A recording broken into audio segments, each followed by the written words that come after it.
Alright guys, going to give you a quick little run through on how to make a game of Tic-Tac-Toe in Unity. Kind of seems pointless, but there's a lot of different things you could do with this, and I feel like it's a good place to start.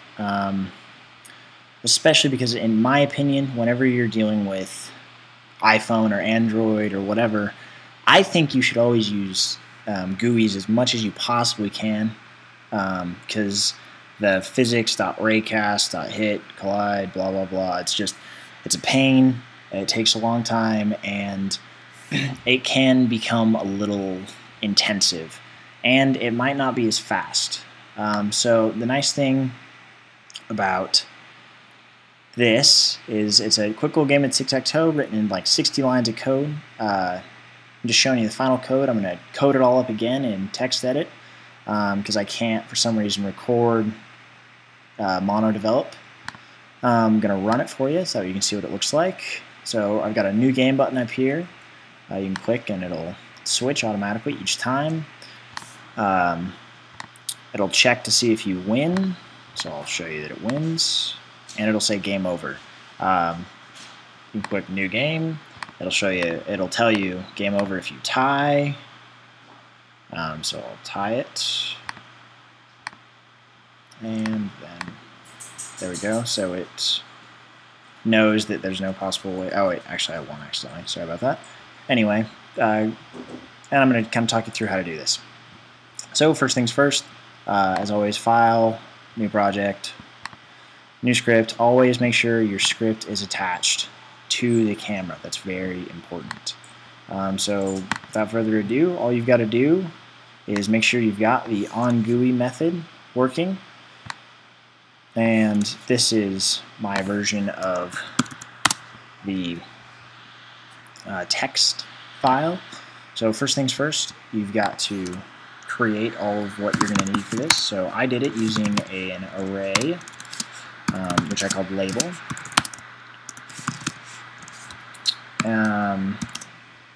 Did it with 3 booleans, one called win, which I don't set right there, I set it in start. I'll explain why later. One called player P1 for player 1, which I want the player 1 to be the first one to go. And one called P2, which I set to false, because I want it to be one or the other.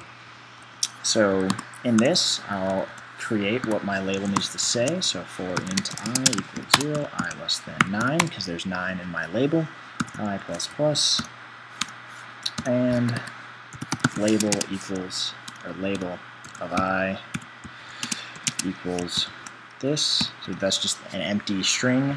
You can put a space in there if you want. I personally like that because it simplifies your code later on. And then set win equal to false. You won't need update for anything. You can delete it, you can keep it there, maybe you'll use it for something. Maybe you want to make a 3D tic-tac-toe, I don't know. I just want to give you kind of the basics. So I also used one other method. I called it void check win. I don't really want to go into detail of explaining this. All it does is it checks for winning combinations. So on the end of that, I'm just going to copy and paste this. I don't really feel like retyping it all. It's just a lot of extraneous code. So we've got this. There we go. So now we've got that. Also, another thing you're going to need is the 2 toggles, which are simple enough to create. I'm just going to copy most of this actually probably. And yeah, that's what I'll do. And I'll just talk you through it all. So instead of copying it, we'll just leave it as it is. So what you can do is GUI.skin.alignment and for the label, and you're going to center that. And the reason you do that is because down here, when you say game over, you kind of want that in the middle of the screen. You can change the font color. You can do all kinds of different things with it. Yeah. So what I did right here is I have these height and width parameters, and they're just set equal to be whatever the height of my screen is and the width of my screen. I already talked about the label and the win. So continuing down, button size, I want it to be 1/3 of the width. That way I can fit 9 buttons in that space. So if the button for new game is hit, I call the start method, and that's why I do the win equals false thing up there too, because it just resets everything to what it would be in starting conditions. So here's a toggle. P1 is the toggle of not P2. That way you can only have one player at a time. Basically, player 1 is going to be your X's and player 2 will be your O's. Then I use something known as a begin group. And the nice thing about doing this is what you do is you tell what size of the screen you want to use. So right here you can see I start it at the left, the X is 0, the height is a third of the way down the screen, and then I made it just a perfect square with the width being how big it is. Then since there's 9 objects, I did a for loop. So that's how you just do a for loop if you don't know how. Set if the button is hit.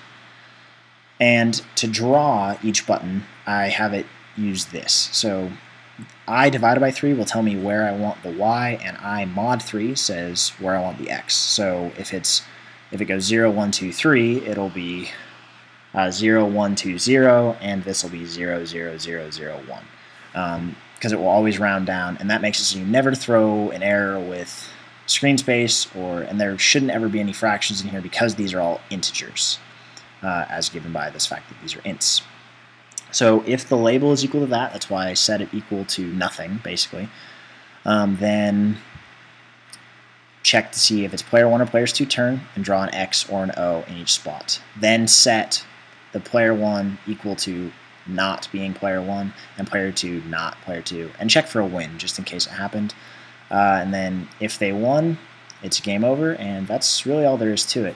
Tic-Tac-Toe is not really that complicated, but by seeing how it can be done, you could do some interesting things maybe. I think that about sums it up. Questions, comments, concerns, please leave them in the comments. Thank you very much.